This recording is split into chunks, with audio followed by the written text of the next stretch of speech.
నమస్తే. మీరు చూస్తున్నారు జిఆర్ విధాత న్యూస్. ఈరోజు మనతో సామాజిక తత్వవేత్త, తెలంగాణ తల్లి విగ్రహ రూపకర్త బిఎస్ రాములు గారు ఉన్నారు. నమస్కారం సార్. నమస్కారం సార్, ముందుగా మీకు శుభాకాంక్షలు. శ్రీ దుద్దిల శ్రీపాదరావు గారి 88వ జయంతి సందర్భంగా జీవన సాఫల్య పురస్కారం యువకర్త బిరుదు తీసుకున్నందుకు మా జిఆర్ విధాత తరఫున శుభాకాంక్షలు సార్. అయితే ఈ వేదికపై మీరు తెలంగాణ ప్రభుత్వానికి ఒక ప్రపోజల్ చేశారు సార్. ఏంటంటే తెలంగాణ సాంస్కృతిక సాహిత్య విధానం ఒక పాలసీని రూపొందించాలని చెప్పి మంత్రులను ఉద్దేశించి, ప్రభుత్వాన్ని ఉద్దేశించి మీరు ఒక రిఫరెండం కానీ ఒక పాలసీ విధానం కానీ చెప్పారు. అయితే ఆ పాలసీ తయారు చేయడం ఆవశ్యకత, దాని అమలు, అది ఏ విధంగా తయారు చేస్తే బాగుంటుంది, మీ వ్యూహం, మీరు ఇతరులతో ఎవరితోనైనా వర్క్ చేస్తున్నారా, ఆ సాహిత్య విధానం గురించి మా అందరికీ సవివరంగా వివరిస్తారని మా ప్రేక్షకుల కోసం మిమ్మల్ని అడుగుతున్నాను. తప్పకుండా. చాలా సరైన ప్రశ్న. సకాలంలో ప్రభుత్వానికి, ప్రజలకి, మేధావులకి, కళాకారులకి, రచయితలకి, సాహిత్యవేత్తలకి చేరవలసిన విషయం కూడా. మేము సుమారుగా 40 సంవత్సరాలుగా సాహిత్య, సామాజిక, సాంస్కృతిక కళారంగాలలో ప్రజల శ్రేయస్సు అనుసరించి, ప్రజల చైతన్యం పెంచడానికి అనుసరించి పనిచేస్తున్నాం. ఆ అనుభవాలను దృష్టిలో పెట్టుకుని మేము భారతదేశంలోనే కాదు, ప్రపంచం అంతటా కూడా ఈ తెలంగాణ అనే ఒక యూనిట్, ఒక రాష్ట్రం, ఒక నూతన అభివృద్ధికరమైన, ఆదర్శవంతమైన సమాజంగా ఎదగడానికి, సాంస్కృతికంగా ఎదగడానికి, సాహిత్య రంగంలో అనేక సాంస్కృతిక కళారూపాలని, సినిమా కావచ్చు, యూట్యూబ్ ఛానళ్ళు కావచ్చు, కథలు కావచ్చు, నవలలు కావచ్చు, సాహిత్య విమర్శ కావచ్చు, ప్రదర్శన కళారూపాలైనటువంటి జానపద కళారూపాలు కావచ్చు, అలాగే సినిమాలు కావచ్చు. అంతేకాకుండా ఆడిటోరియంస్ ఉంటాయి, ప్రదర్శన టౌన్ హాల్స్ ఉంటాయి. అలాగే పెళ్ళిళ్ళు జరిగే తీరు, పెళ్ళిళ్ళు కులాలకు అతీతంగా ఇష్టపడి పెళ్లి చేసుకునే సంస్కృతి, సంఘ సంస్కరణ, మూఢ విశ్వాసాలను వెలికి తీసి భారత రాజ్యాంగం కోరుకున్నటువంటి ఆదర్శవంతమైనటువంటి ఒక సమాజ నిర్మాణం కోసం చేయాల్సినటువంటి కృషి, ఇదంతా కలిసి ఒక్క ఓట్లు, రాజకీయాలు తప్ప మిగతా అన్ని ఈ సాహిత్య, సామాజిక, సాంస్కృతిక రంగానికి వస్తాయి. అందువల్ల మూఢ విశ్వాసాలకు తొలగించి, పాత విశ్వాసాలు తొలగించి ఆధునిక సమాజంగా ఆధునిక విద్య, వైద్యం, ఉద్యోగం, ఆధునిక టెక్నాలజీ అన్ని అందిపుచ్చుకొని ఆదర్శవంతంగా ఎదగాలి. మద్యపాన నిషేధం జరగాలి. ఆ తర్వాత ఈ అవినీతి పోవాలి. ప్రభుత్వ అవినీతి, ప్రభుత్వ వ్యతిరేక అవినీతి, రియల్ ఎస్టేట్ అవినీతి, పారిశ్రామిక అవినీతి, కాంట్రాక్టర్ల అవినీతి, దోపిడీ, పీడన అన్ని శాంతియుతంగా పోవాలంటే ప్రతి మనిషి చైతన్యవంతం కావాల్సిన అవసరం ఉంది. అందుకు సాహిత్యము గొప్ప చైతన్యం అందజేస్తుంది. ఒక పాలేరు నాటకము బోయ భీమన్న గారు రాస్తే అప్పుడు 1940లో 50లో కొన్ని వేల మంది పాలేరు తను వదిలివేసి చదువుకొని టీచర్లు అయినారు, లెక్చరర్లు అయినారు, జడ్జీలు అయినారు, అడ్వకేట్లు అయినారు, ఐఏఎస్ అధికారులు అయినారు, రాజకీయ నాయకులు, ఎమ్మెల్యేలు, ఎంపీలు అయినారు. ఆ తర్వాత వారు కేంద్ర మంత్రులు కూడా అయినారు. ఒక్క పాలేరు నాటకం బోయ భీమన్న రాస్తే. అట్లా ఆ సాహిత్యం గొప్ప ప్రభావం ఇస్తుంది, మనిషి యొక్క ఆలోచన విధాన్ని మార్చుతుంది. అందువల్ల వారి యొక్క మేధస్సును మార్చాలి. వీ కెన్ విన్, మనం గెలవగలం, ఈ పాత విశ్వాసాలు, భయాలు అన్ని వదిలివేయాలి, ఈ మూఢ విశ్వాసాలు వదిలివేయాలి అని చెప్పడం కోసం ఆధునిక సాహిత్యము కళ్ళు ఉపయోగపడాలి. అందుకోసము భారత రాజ్యాంగ విలువలకు అనుసరించి మనము సాహిత్యాన్ని సృష్టించాలి, వాటిని ప్రోత్సహించాలి, కథలకి, నవలలకి బహుమతులు ఇవ్వాలి. అలాగే తెలంగాణ ఇప్పుడు బెంగాల్ నుంచి మనకి ఆయన సత్యజిత్ రాయ్, సత్యేంద్ర రాయ్ ఒక గొప్ప కళాకారుడిగా, సాహిత్యవేత్తగా, సినిమా దర్శకుడిగా తీసుకొచ్చి మొదలుపెట్టి, అలాగే శ్యామ్ బెనగల్ గారు నా దగ్గర, వీళ్ళు ప్రపంచమంతా ప్రఖ్యాతి చెందారు. ఇదే ప్రక్రియ ఇందులోనే వాళ్ళు మన జీవితాలను చిత్రీకరించినారు. మన పోచంపల్లి జీవితాలని సుస్మాన్ అనే సినిమాలు చూసి ప్రపంచానికి అంతా చేరితకరం పెట్టున్నారు, చూపించినారు. అందువల్ల మనము మన జీవితాలు చిత్రీకరించేటువంటి సినిమాలకి ఒక 50 లక్షల రూపాయలు గ్రాంట్ ఇవ్వడం జరుగుతుంది. ఏడాదికి ఒక 20 సినిమాలకు, 30 సినిమాలకు ఇచ్చినా మనకు 30 సినిమాలకు ఇస్తే ఎంత, 15 కోట్లే కదా. ఇన్ని లక్షల కోట్ల బడ్జెట్లో 15 కోట్లు పెడితే ఆ స్క్రిప్ట్, డైరెక్టర్లు, సినిమా, పాటలు, నటులు, వాటన్నిటిని మనం ముందుగా స్క్రిప్ట్, స్క్రీన్ అంతా చూసిన తర్వాత సెలెక్ట్ చేసి 100-200 అప్లికేషన్లు వస్తే 20 మందికి, 30 మందికి ఇచ్చినామనుకో, థియేటర్లలో మనం వినోద పని మినహాయించి కనుక మనం దాన్ని అనుమతించినామనుకో, ఒక 2 ఏళ్లలో ఒక 100 సినిమాలు వస్తే ఎంత గొప్ప మార్పు, చాలా ఎంత గొప్ప చేత. నువ్వు ఉద్యమాలు చేయమని అనాల్సిన అవసరం లేదు. ఉమ్. మూడవ శాస్త్రం తొలగించి ఆదర్శవంతంగా వివాహాలు చేసుకోవడం, అలాగే ఈ మద్యపానానికి నిషేధంగా, ఆ తర్వాత స్త్రీల పట్ల గృహహింసకు వ్యతిరేకంగా ఎలా ఆదర్శవంతంగా ఉండాలి దాని మీద ఛత్తీస్గఢ్లో శంకర్ గుహాని అంటే ఉక్కు గనుల ఫ్యాక్టరీ, బీరా ఉక్కు గనుల ఫ్యాక్టరీ కార్మికుల మధ్యన స్త్రీల సమానత్వం గురించి, ఆ తర్వాత అణచివేత గురించి, మద్యపాన నిషేధం గురించి ఆదర్శవంతంగా కృషి చేసినాడు. దాన్ని అంతా అధ్యయనం చేసి అలాంటివి తయారు చేయాల్సిన అవసరం. అందువల్ల మనము ఇప్పుడున్న ఈ సంపాదనలోనే ప్రతి కుటుంబము పొదుపు చేసుకొని ఇప్పటి ఆదాయంలో సగం పొదుపు చేసుకుంటే భవిష్యత్తుకు ఉపయోగపడుతుంది. అది ఇన్సూరెన్స్ కావచ్చు, ఇన్సూరెన్స్ రూపంలో కావచ్చు, అది డిపాజిట్ రూపంలో కావచ్చు, స్థలమో ఇల్లు కొనుక్కునే రూపంలో కావచ్చు. ఇప్పటి రక్షణ కర్తవ్యాల కోసం నెలవారీగా ఖర్చుల కోసం ఒక 50%, 10,000 జీతం అయితే 5,000 ఖర్చు పెట్టానుకో, మిగతాది భవిష్యత్తు కోసం అలా పొదుపు చేసుకుంటే నీకు మద్యపానం అక్కర్లేదు, మద్యపానం చేయకూడదు. మద్యపానం దేనికోసం చెప్తున్నారు? ఆ సమస్యలు పరిష్కరించాలి. మానసిక సమస్యలు ఉంటాయి, ఆ మానసిక సమస్యలు యోగా, మెడిటేషన్ నేర్పడం ద్వారా మనం పరిష్కరించాలి, ఎక్సర్సైజ్ నేర్పడం ద్వారా పరిష్కరించవచ్చు. ఇట్లా సాంస్కృతిక నిర్మాణం, ప్రతి వ్యక్తి యొక్క సంస్కారం తయారు చేయాలి. సంస్కారవంతమైనటువంటి వ్యక్తిత్వ నిర్మాణం చేస్తే అందరూ చెప్తారు. బుద్ధుడు సంస్కారవంతమైన వ్యక్తిత్వ నిర్మాణం కోసం అష్టాంగ మార్గం చెప్పాడు. జిడ్డు కృష్ణమూర్తి చెప్పినాడు. చాలా మంది వచ్చేసారు యోగా మెడిటేషన్లలో, చాలా మంది ముందుకు వచ్చేసి ఎన్నో రకాలు చెప్తున్నారు. వ్యక్తిగత సంస్కారం ఎదగాలి, ఆ సంస్కృతి నిర్మాణం జరగాల్సిన అవసరం ఉంది. వ్యక్తి సంస్కారం సమాజానికి ఉపయోగపడాలి. ఆ తర్వాత పరోపకారం కోసం పనిచేయాలి, కేవలం తన కోసం అని కాదు. ఇవన్నీ మనం సాహిత్యం ద్వారా, కళల ద్వారా తీసుకురావాలి. జానపద కళలు ఉన్నాయి, మూఢ విశ్వాసాలు పెంచే కళలను పక్కన పెట్టి దాన్ని ఆధునీకరించాల్సిన అవసరం ఉంది. అది ప్రాచీన జానపద కళలు, జానపద పాటలను తీసుకొని గద్దర్ లాంటి వాళ్ళు, గోరిట వెంకట లాంటి వాళ్ళు, గూడంజ లాంటి వాళ్ళు, జయరాజు లాంటి వాళ్ళు, అందేశ్వరి లాంటి వాళ్ళు ఆధునిక భావజాలాన్ని అనుకోవడానికి దాన్ని తీసుకొచ్చి పెట్టారు. అందువల్ల వాటిని యథాతథంగా కాకుండా ఆధునిక అవగాహన పెంచాలి, మానసిక చైతన్యం పెంచాల్సిన అవసరం. అందువల్ల ఈ కేవలం ఆ కృష్ణుడికి 16,000 మంది గోపికలు, రాధగా పెళ్లి లేకుండా రాధాకృష్ణ అని దాన్ని కూచిపూడి భరతనాట్యం చూపిస్తే ఇవాళ మంచిదా? ఎట్లా మంచిది? కృష్ణుడు ఎంతమంది భార్యలు చేసుకున్నాడు, అది ఇవాళ ఆదర్శవంతంగా చూపించడం సాధ్యమా అని మనం సాంప్రదాయం పేరు చూపిస్తుంటే ఎట్లా? అందువల్ల దాన్ని చాలా జాగ్రత్తగా మనం ఏది ఆదర్శవంతంగా తీసుకురావాలి.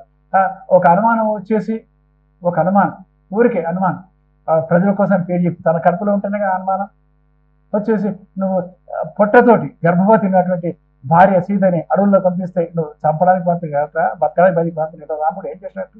దీన్ని ఎంత ఓపికగా ఒక రంగనాయకమ్మలాగా చెప్పగలిగారు. స్త్రీల మీద ఉండే గృహహింసకు ప్రధాన కారణం రామాయణంలోనే ఉన్నది, రాముడిలోనే ఉన్నది, సీతని తన ప్రత్యక్ష సాక్ష్యము. ఈ విషయం రాముడిని వాళ్ళ మహిళలందరూ ఎత్తుకుంటున్నారు, ఇది కుంభమేళ పోతున్నారు. ఇదంతా నన్ను అణచివేయి, నన్ను అడగదొప్పు, నన్ను గర్భవతిగా ఉన్నటువంటి నన్ను అనుమానించి నన్ను రాముడు అడవుల గొప్ప చెప్పినట్టే కదా. ఈ సంస్కృతి నుంచి మనం బయటపడియాలి. అదొక నాటి చరిత్ర కావచ్చు, అది కావ్యమే కావచ్చు, చరిత్ర కాకపోవచ్చు, కానీ ఆ విలువల నుంచి బయటపడియాలి. ఇవాళ ప్రపంచం అంతటా మానవతావాదము, మానవ హక్కులు, మహిళావాదము అందరూ సమానంగా బతకాలని వచ్చేసింది ఇవాళ. అందువల్ల నేను ఏమంటున్నా అంటే, స్త్రీలతో సమానంగా పురుషులు పనిచేయాలి. అందరూ అంటున్నారు పురుషులతో సమానంగా స్త్రీ ఎదగాలి. కాదు, స్త్రీలతో సమానంగా పురుషులు పనిచేయాలి.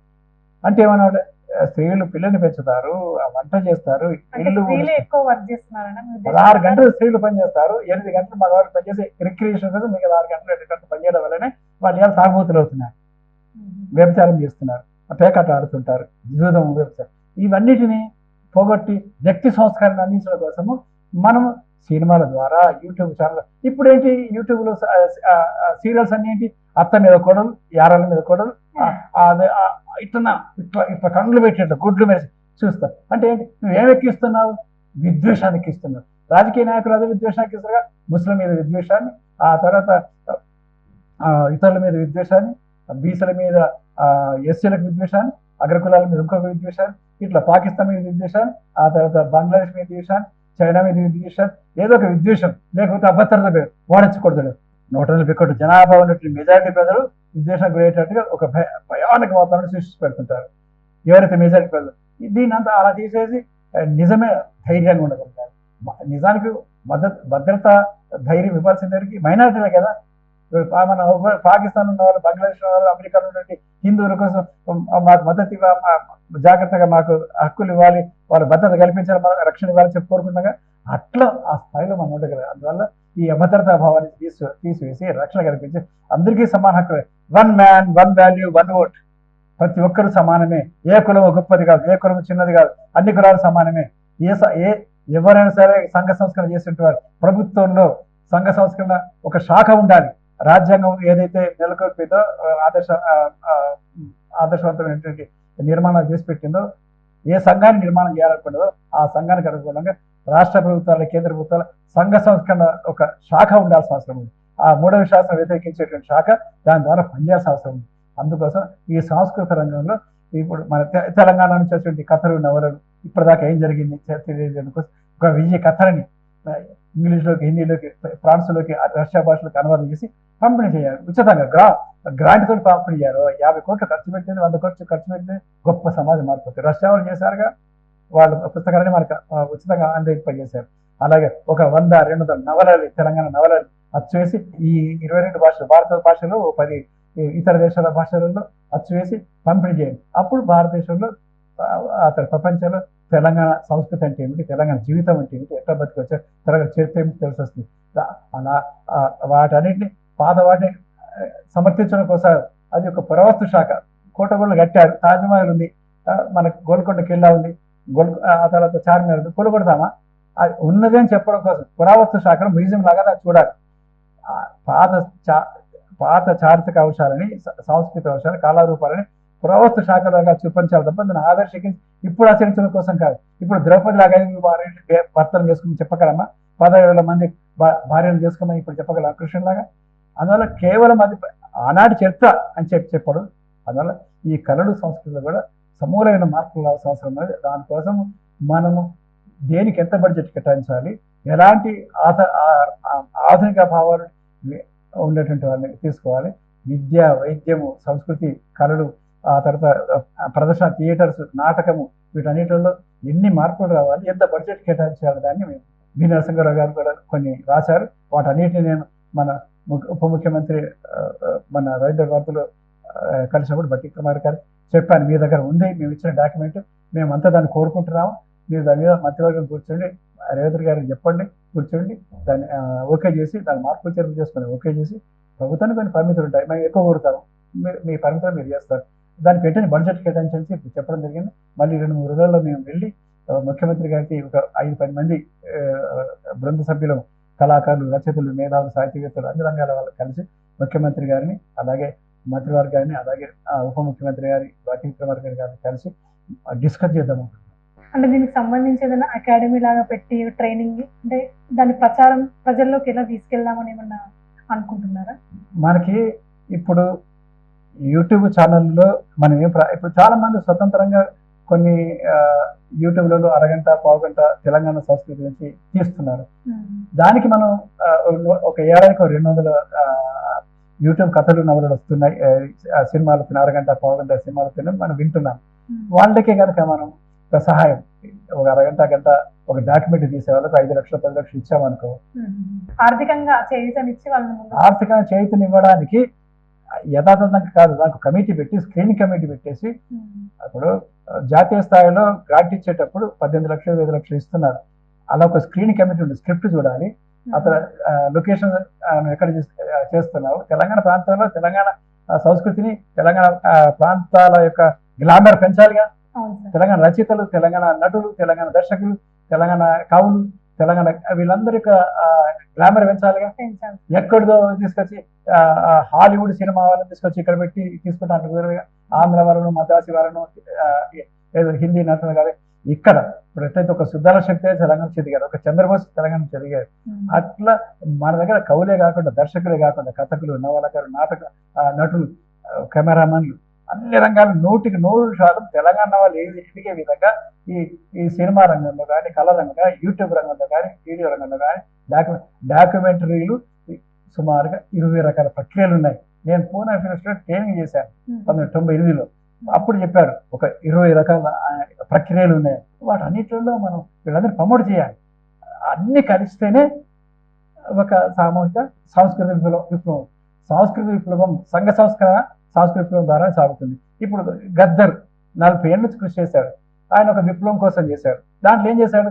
విప్లవం అనేది ఒక తుపాకులు పట్టడం మేరకే విప్లవం అనుకుందాం. అదొక్కటి తీసేస్తే మిగతా అంతా ప్రజల జీవితం, ప్రజల కష్టాలు, కన్నీళ్లు, దాని నుంచి ఎట్లా ఎదగడం, ఎట్లా తిరగబడాలి, ఎట్లా చైతన్యం పొందాలి అని చెప్పింది. ఒక తుపాకులు పక్క పెట్టేస్తే కనుక అది ఎంత గొప్ప చైతన్యం తీసుకొచ్చింది.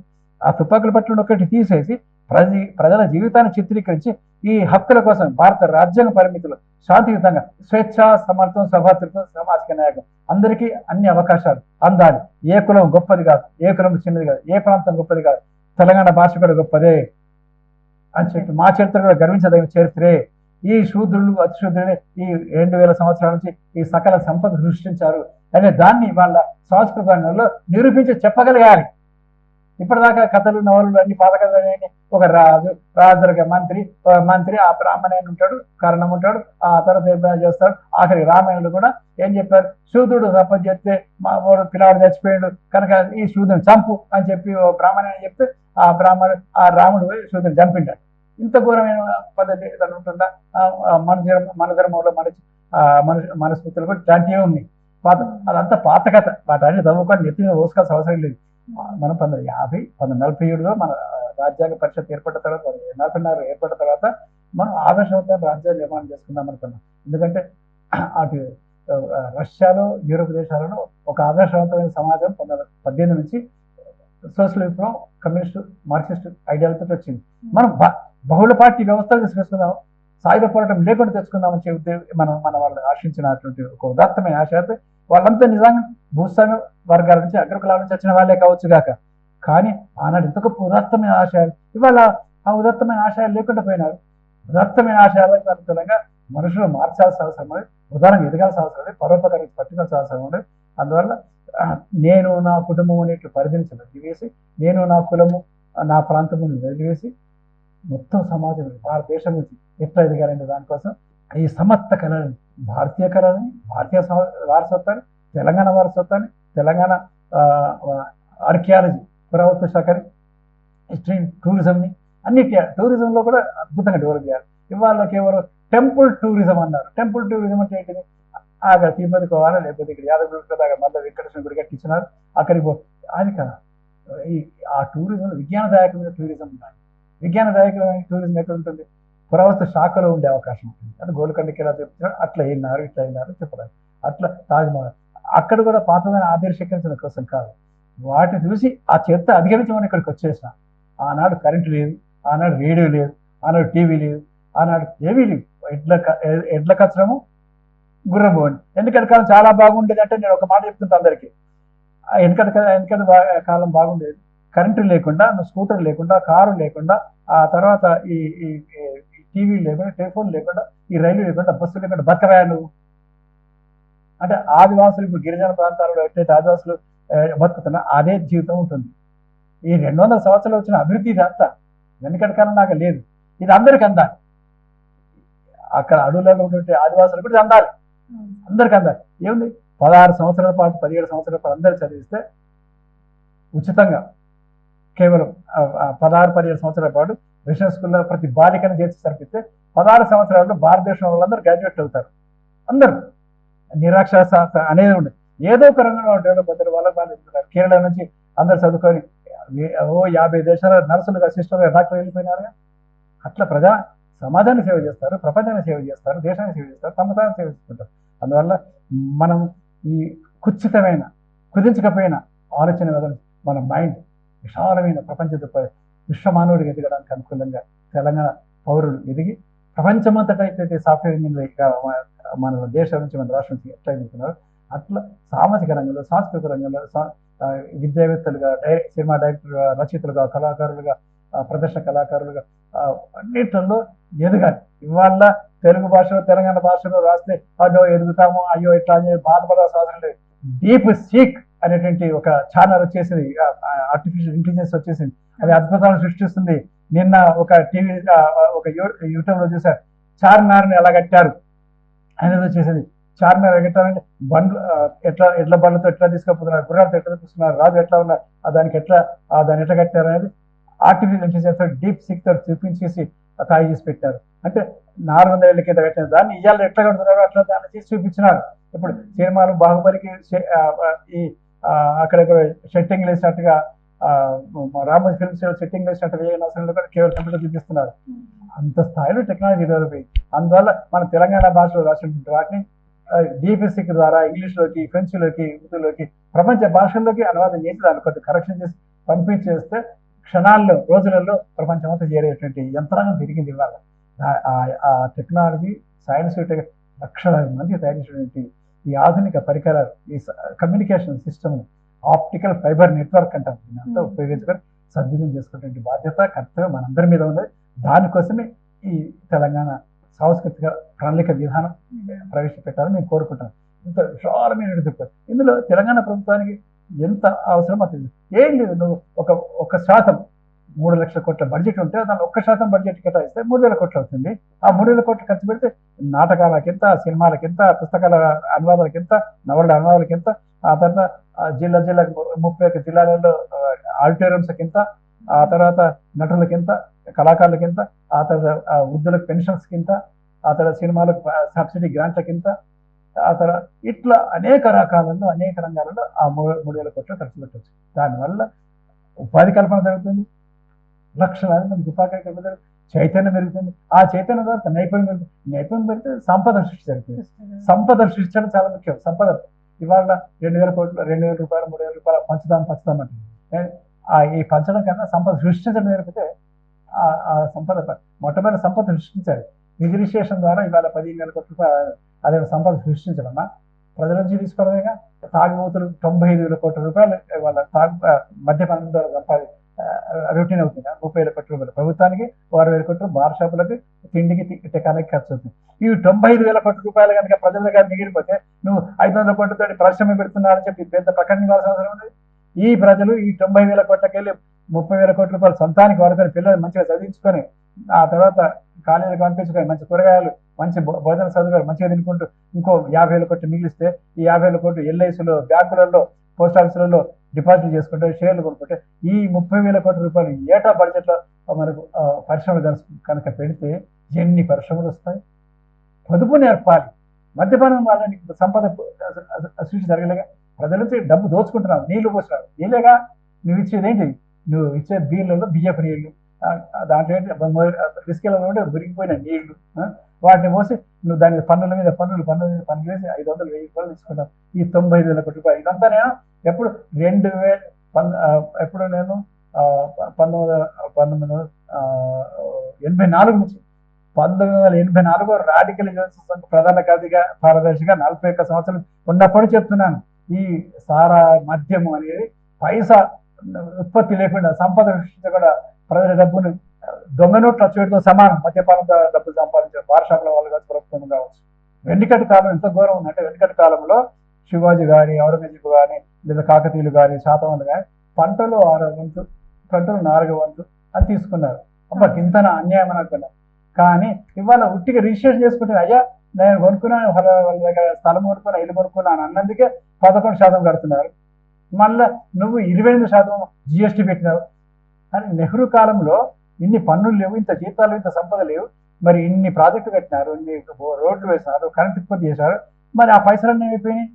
ఇప్పుడు ఇంకా పన్నులు వేస్తున్నారు. ఎన్ని లక్షల కోట్ల రూపాయలు అప్పులు చేశారు నరేంద్ర మోడీ గారు. ఇది తెలంగాణ ప్రభుత్వంలో కేసీఆర్ గారు 7 లక్షల కోట్ల అప్పులు చేశారు. 7 లక్షల కోట్లు. ఈ నరేంద్ర మోడీ గారు చేసిన అప్పులు కట్టడానికి, ఆ తర్వాత కేసీఆర్ చేసిన అప్పులు కట్టడానికి 40 సంవత్సరాల పాటు ఈ భారతదేశ ప్రజలు, తెలంగాణ ప్రజలు నిరంతరం అప్పులు, వడ్డీలు కడుతూనే ఉండాలి. ఇంత దుర్మార్గమైన స్థితి ఎందుకు వచ్చింది? ఓట్ల కోసము నువ్వు ఉచిత పథకాలు పెట్టావు, కానీ సంపద సృష్టించే దాని పెట్టుబడిగా మార్చిందంటే ఓట్ల కోసం ఉచిత పథకాలు పెట్టడం అవసరమే, కానీ నువ్వు దుర్వినియోగం చేసావుగా డబ్బంతా. అందువల్ల వీటన్నిటి పట్ల అలా రాజకీయ విమర్శలు కాకుండా సాంస్కృతిక చైతన్యం తీసుకొస్తే పొదుపు. ఇప్పుడు అన్నా హజారే గారు అక్కడ రాయలగామ స్థితిలో 25 సంవత్సరాలు కష్టపడి తాగుబోతు లేకుండా, వరకట్న సమస్య లేకుండా, గృహ హింస లేకుండా తయారు చేశారు. అలాగే శంకర్ గృహనియాకు గారు భిలై ఫ్యాక్టరీ ప్రాంతంలో ఛత్తీస్గఢ్లో రాజేంద్ర గారు ఆ పనిచేసి చూపించారు. ఆదర్శ మన వరంగల్లో గంగదేవిపల్లి అనే గ్రామంలో అందరు గ్రామీణ ప్రాంతంలో 15-16 మహిళా సంఘాలు ఏర్పాటు చేసుకుని మద్యపానం లేకుండా ఆదర్శవంతంగా వాళ్ళు నేర్పిస్తుంటారు. ఈ ఆదర్శవంతమైనటువంటి సమాజం నిర్మించారుగా వాటన్నిటి దేశమంతా ఎందుకు అనుసరింపజేయకూడదు? వాళ్ళ అన్నహాజరుగా 450 మిల్లీమీటర్ వర్షపాతం ఉన్న చోట వాటర్ షెడ్ పథకాలు పెట్టేసి చెట్లు పెంచి ఆ తర్వాత దాన్ని 900 4 మిల్లీమీటర్ వర్షపాతం చేసి ఆ వాటర్ షెడ్ పథకాలను తీసుకొని ఇట్లా అన్ని రంగాలలో నీటి వినియోగంలో పంటల విధానంలో పంటలలో కూడా చాలా మార్పు వచ్చింది. కేవలం వ్యవసాయ పంటలలో వరి పంట అనుకుంటున్నారు, కానీ ఇవాళ అనేక చిరుధాన్యాలు వచ్చేసింది. మనకు ప్రధానంగా పోషకాహార విలువ పంటలు పండించడం కోసం, అలాగే మనం కందిపప్పు, ఆ తర్వాత పామాయిల్ నూనె కొన్ని వేల కోట్ల రూపాయలు పెట్టి తీసుకుంటాం, మన దగ్గర పండించవచ్చు కదా. అందువల్ల ప్రాజెక్ట్ కట్టినప్పుడే ఆలోచన చేయాల్సిందే. ప్రాజెక్ట్ కట్టిన వాళ్ళు వెంటనే చెరుకు పండిస్తాం, ఆ తర్వాత వరి పండిస్తాం అని చెప్పుకొస్తున్నారు. కొన్నేళ్ల తర్వాత ఏమైపోయింది, పంట ఎక్కువైపోయింది. అందువల్ల ఇలాంటి అన్నిటి పట్ల మనం ఒక అవగాహన, పంటల పట్ల, పండించే పంటల విధానం పట్ల, తర్వాత ఎకరానికి 40 క్వింటాలు పండించే ద్వారా ఇజ్రాయెల్లో 160 క్వింటాలు పండిస్తున్నారట. మన ఎందుకు సంవత్సరం చైనాలో 150 క్వింటాలు పండిస్తున్నారట. వీటన్నిటి పట్ల చేయాల్సిందేంటి? చైతన్యం, మైండ్ సెట్ మార్చడం. ఈ కన్వీన్ మనం చేయగలము. అందువల్ల సంపద సృష్టించడానికి ఈ సాంస్కృతిక విప్లవం చాలా ఉపయోగపడుతుంది. సంఘ సంస్కరణ చాలా అవసరం. కులాంత వివాహాలు జరగాలి, ఆ తర్వాత కులాల వివక్ష పోవాలి, అందరికి సమానంగా చక్కటి వేతనాలు, చక్కటి ఇళ్ళు, వసతి, పిల్లలందరూ చదువుకునేట్టు ఏర్పాటు చేయాలి. అందరికి ₹1 కూడా అదనపు పన్ను వేయకుండా, నేనే ప్రధానమంత్రిని అయితే, బిఎస్ రాములే కనుక ప్రధానమంత్రి అయితే ₹1 కూడా అదనపు పన్ను వేయకుండా ఇప్పుడున్నటువంటి పన్నులతోని, ఇప్పుడున్నటువంటి ఆదాయంతోనే భారతదేశం నుండే ప్రతి బాలిక, గిరిజన బాలికలతో సహా అందరికీ డిగ్రీ స్థాయిలో 17 సంవత్సరాల పాటు రెసిడెన్స్ స్కూల్ విద్యను ఉచితంగా అందించడం సాధ్యమే. అందరినీ సంపన్నంతం చేసి, అంత డబ్బు ఉన్నది, అంత సంపద ఉన్నది, దీన్ని దుర్యోగం చేస్తున్నారు. ఆ సంస్కృతిని తీసుకోవాల్సిన అవసరం ఉంది. అంటే సాంస్కృతిక సాహిత్య అభివృద్ధి జరిగితే ఆర్థికంగా కూడా అభివృద్ధి జరుగుతుందని ఎంతో మీరు, మీ టీము, మీ నరసింహారావు. సాంస్కృతిక విప్లవం లేకుండా ఆర్థికంగా ఎదగడం సాధ్యం కాదు. లేకపోతే తిరుపతి పోయి ఖర్చు పెడతాడు అక్కడ, లేకపోతే అయ్యప్ప గుడి కాడికి పోయి అక్కడ ఏంటిది శబరిమలకి పోతాడు. ఆ సాంస్కృతిక విప్లవం కనుక సాధిస్తే, అరే ఈ పైసలతోటి నేను ఒక ఇల్లు కొనుక్కుంటాను, నేను ఒక జాగా కొనుక్కుంటాను, లేదా ఒక మా బామ్మడికి ఉద్యోగం లేదు కాబట్టి ఒక కారు కొనిస్తాను, కారు కొనిస్తే ఆయన నడుపుకుంటే ఆయన ఒక నెలకి వేలు సంపాదించుకుంటాడు, ఉపాధి కల్పన చేస్తారు. నాకు ఒక ఉద్యోగం వచ్చింది, కానీ నా చుట్టూ నా 10 మంది బంధువులకు, మిత్రులకి ఉద్యోగం రాలేదు, ఒకరు కారు కొనిస్తాను, ఒకరు పెట్టుబడి పెడతాను అనుకుంటాడు. ఇప్పుడు ఇవాళ చాలా డేంజరస్ థింగ్ ఏంటంటే, సంస్కృతి విప్లవంలో టెంపుల్ టూరిజం డెవలప్ చేస్తారట. బీజేపీ వాళ్ళు, ఆర్ఎస్ఎస్ వాళ్ళు ఈ పూజారి ప్రచారం. టెంపుల్ టూరిజం అంటే ఏమిటి? నయా పైసా ఉత్పత్తి లేకుండా కుంభమేళాలో 2 లక్షల కోట్లు సంపాదించుకున్నదట యోగి ఆదిత్యనాథ్. ఎంత అన్యాయం ఇది! ఇదే తిరుపతికి పోయినా, నువ్వు తాజ్మహల్కి పోయినా, నువ్వు శబరిమలకి పోయినా, కాశీకి పోయినా, ఎక్కడికి పోయినా సరే, టెంపుల్ టూరిజం అంటే ఏమిటి? ఉన్న సంపదని ఖర్చు పెట్టడం, సంపద సృష్టించడం ఏం లేదు, ఒక పైసా సృష్టి లేదు అందులో. ఆ పూజారులు, వ్యాపారులు, ఆ తర్వాత దాన్ని దోచుకు తినేవాళ్ళు బతకడం తప్ప దాన్ని ఏమైనా ఉందా? ఈ టెంపుల్ టూరిజం భారతదేశాన్ని దరిద్రంలోకి నెట్టివేస్తుంది. టెంపుల్ టూరిజం కాదు, ఇండస్ట్రియల్ టూరిజం జరగాలి, వైజ్ఞానిక టూరిజం జరగాలి. ఆ వైజ్ఞానిక టూరిజంలో అస్సాంలో వెదురు బొంగలతోటి ఎట్లా కొత్త వస్తువులు ఉత్పత్తి చేస్తున్నారు, దాన్ని తీసుకొచ్చేసి మనం పోచంపల్లి శిక్షణా తరగతులు ఉన్నాయి, అక్కడ ఒక పోచంపల్లి ట్రైనింగ్ సెంటర్ ఉంది, అక్కడ వాళ్ళు ట్రైనింగ్ ఇప్పించినాం. ఏంటి బుట్టలు అడుగుతున్నారు, అస్సాం నుంచి మిజోరం నుంచి వచ్చిన వాళ్ళు ఈ బొంగుతోటి ఎలాంటి కొత్త వస్తువులు తయారు చేస్తారు, ప్లాస్టిక్ వస్తువులు వాళ్ళు బొంగుతో తయారు చేస్తున్నారు. ఒక పర్యావరణంకు మంచిదే కదా. అలాగే గుజరాత్ నుంచి మట్టితో తయారు చేసే పాత్రలు ఎలా తయారు చేసుకొని ఒక ట్రైనింగ్ పోచంపల్లిలో పెట్టినాం మనం, స్వామి రామదేవ్ తీర్థ సెంటర్లో. అలాంటి ట్రైనింగ్ల కోసం వాళ్ళు అలాంటి టూరిజం చేయాలి. టూరిజం హెరిటేజ్ టూరిజం గురించి కాదు మనం ఎదగాల్సింది. అంత డబ్బు ఖర్చే కదా, అదంతా సంపదను సృష్టిస్తే టూరిజం చేయాల్సిన అవసరం ఉంది. చైనా టూరిజం పెట్టు, అక్కడ షిప్లు ఎట్లా తయారు చేస్తున్నారు, డీప్ సీక్ ఎట్లా తయారు చేస్తున్నారు, ఒక 200 మంది పంపిద్దాం, పట్టు అక్కడ ట్రైనింగ్ ఇద్దాం, ప్రభుత్వం తరఫున ట్రైనింగ్ ఇద్దాం. అమెరికా లాంటి వాళ్ళు ఐఏఎస్ పరీక్ష రాసిన వాళ్ళలో మిగిలిపోయినటువంటి వెయిటింగ్ లిస్ట్ ఉన్నటువంటి వాళ్ళందరినీ పంపిద్దాం. తెలుగు కలవలే కదా, 1000 మంది పంపించు చైనాకి, అక్కడ నేర్చుకుంటారు, 5 ఏళ్ళు అక్కడ సేవ చేస్తారు, ఇక్కడికి వస్తారు, మనకు నేర్పుతారు. ఉత్పత్తి, మనకు రైజర్ పత్తి ఉత్పత్తి చేయము, ఆఖరికి గడ్డం తీసుకుని ఉత్పత్తి చేయము, ఆ తర్వాత మన పిన్నులు పిన్ను పేపర్లో కొట్టే పిన్నులు కూడా మనం ఉత్పత్తి చేయలేని దుస్థితిలో ఉన్నాము. పేద సంపన్నులు అని చెప్పుకుంటాం. ఉత్పత్తి పెంచాల్సిన అవసరం ఉన్నది, ఉత్పత్తి నైపుణ్యాలు పెంచాల్సిన అవసరం ఉన్నది, దానికి సంబంధించిన టెక్నాలజీ నేర్చుకోవాల్సిన అవసరం ఉన్నది, ఆ టూరిజం చేయాల్సిన అవసరం ఉన్నది. ఇప్పుడు రామ్దేవ్ బాబా ఆయుర్వేదం సంబంధించి పెట్టుకున్నాడు. ఆయన చిన్న దాన్ని తీసుకొని పోయి 50,000 కోట్లకి ఎదిగినాడు. మరి భారతదేశం అంతటా అలా మిగతా చోట్ల ప్రయోగాలు చేసి సైంటిఫిక్ రీజన్స్ చేసి ఈ ఆయుర్వేదమును, వనమూలికలు, ఆ తర్వాత వన ఉత్పత్తులు, గిరిజనుల వైద్యాన్ని అన్నింటినీ సేకరించేసి వాటిని అప్డేట్ చేసి టెక్నాలజీని అప్డేట్ చేసి వాటిని అభివృద్ధి చేస్తే ఈ సూపర్ స్పెషల్ హాస్పిటల్లో చేసే వైద్యానికి బదులుగా లక్షల కోట్ల రూపాయలు తీసుకొని శవానిచ్చి పంపించే సూపర్ స్పెషల్ హాస్పిటల్ వచ్చి లక్షల రూపాయలు వసూలు చేస్తారు, శవానిచ్చి పంపిస్తారు. ఇది 1,000 రూపాయలతో అయిపోతాయి, ఆయుర్వేదం తోటి చిట్కాలతో అయిపోతాయి. అట్లా తర్వాత అసలు రోగాలు రాకుండా చూసుకునే మన న్యూట్రిషన్ ఇది కూడా సంస్కృతిలో భాగమే కదా, రాజకీయాల్లో భాగంగా ఇవన్నీ నేర్పాల్సిన అవసరం ఉంది. అందువల్ల మనం చేయాల్సింది అంటే మనిషిని ఎలివేట్ చేయాలి, మనిషిని మనోవికాసం చేయాల్సి. ఈ మనోవికాసానికి సాహిత్యము, కళల ద్వారా, ప్రక్రియ ద్వారానే ఎదుగుతారు. రాజకీయంగా చెప్తే వినరు. అందువల్ల మద్యపానం తాగడం తప్పు అని మనకు తెలియదా? కానీ మానడం ఎట్లా చెప్పాలిగా? మానడానికి మనం ఎట్లయితే ట్రాన్స్ఫార్మ్ పారాడిమ్ షిఫ్ట్ జరగాలి. ఒక అంగుళిమాలుడు 999 చంపినాడట. చంపి వాళ్ళ వేలు, చిటికిన వేలు, బొట్టిన వేలు కత్తిరించి మెడలో వేసుకున్నాడు. అలాంటి వాడు వస్తున్నాడు, అందరూ భయపడిపోయారు. రాని అన్నాడట బుద్ధుడు. నేనంటే భయపడకుండా ముందుకు వస్తున్నాడు, ఎవరైనా అనుకున్నాడు. ఏంటి అని అడిగినాడు బుద్ధుడు. ఆ తర్వాత ఆయన చివరికి ఆ మాటలతో ఆ అంగుళిమాలుడు బుద్ధుడికి ప్రధాన శిష్యుడు అయిపోయి ప్రపంచం అంతటా మళ్ళీ శాంతియుత పరివర్తనగా మార్పు చేశాడు. మైండ్ సెట్ పారాడిమ్ షిఫ్ట్ జరగాలి, అలా మనస్సు మారాలి, మైండ్ సెట్ మారాలి. ఆ మార్చడం కోసం సాహిత్యం, కళలు, ప్రక్రియ అన్నీ ఉపయోగపడతాయి. అప్పుడు సంపద పొదుపు జరుగుతుంది. ఆ పొదుపు ద్వారా, పొదుపు అంటే ఏంటి? పెట్టుబడి మారుతుంది. ఎల్ఐసిలో పెట్టుబడి పొదుపు చేస్తే అది రైల్వేలకు, బస్సులకు, రోడ్లు, ప్రాజెక్టు నిర్మాణానికి వాళ్ళు అప్పులు ఇస్తారు. అలాగే బ్యాంకులను పెట్టితే బ్యాంకులను అప్పులు ఇస్తారు. ఇవాళ ఏం జరుగుతుంది? ఈ అవగాహన లేకపోవడం వల్ల 16 లక్షల కోట్ల రూపాయలు ఈ మార్వాడి, గుజరాత్ స్టేట్లు ఎగబెట్టేస్తే వాటికి మాఫీ చేసి పారేసాడు నరేంద్ర మోడీ గారు. 16 లక్షల కోట్లు ఏంటి? ఆ డబ్బు వాడు బతికే ఉన్నాడు, వాడు ఆత్మహత్య చేసుకోలేదు, వాడి కుటుంబం బాగానే ఉంది, అందరూ బాగానే ఉన్నారు. వాళ్ళు ఇండియాలో ఉన్నారు, లేకపోతే అమెరికాకి వెళ్ళిపోయారు, లేకపోతే లండన్కి వెళ్ళిపోయారు. డబ్బంతా పోయింది. ఎవరి డబ్బు అది? అలా కాకుండా నిజాయితీగా ఉన్నప్పుడు ఎట్లా అది మోసం ఎట్లా జరుగుతుందో చెప్పాలిగా. అది సంస్కృతి. ఒక కళలో, ఒక నవలలో, ఒక పాటలో, ఒక సినిమాలో ఎట్లా మొన్న కొడితే లక్కీ భాస్కర్ మీద సినిమా వచ్చింది. వాడు ఎట్లా బ్యాంకులో వాడు ఎట్లా మోసాలు చేస్తారు మనం చెప్తే మనం జాగ్రత్త పడతాం కదా.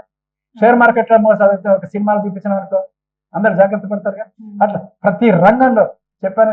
ఒక రాజకీయంగా ఉండే రంగంలో తప్ప రాజకీయాల్లో కూడా మోసాలు జరిగేదా ఉంటుంది, అదే.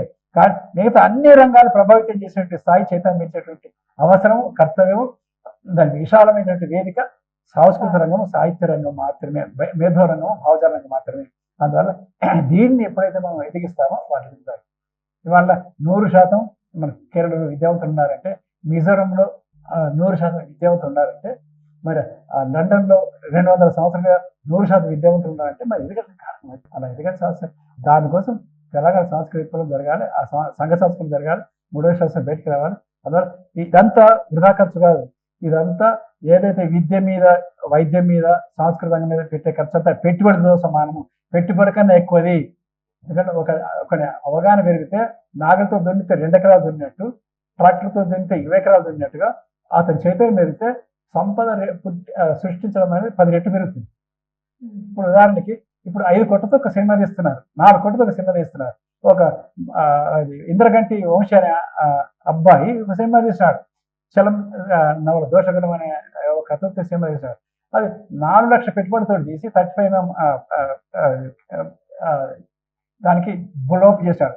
సింపుల్ కెమెరా వీడియోతో తీసి ఆ తర్వాత 35mm బోలప్ చేసి ఇస్తే ఆ సినిమా జాతీయ స్థాయిలో కేంద్ర ప్రభుత్వం అవార్డు వచ్చింది. అలా పొదుపు చేయడం రావాలి.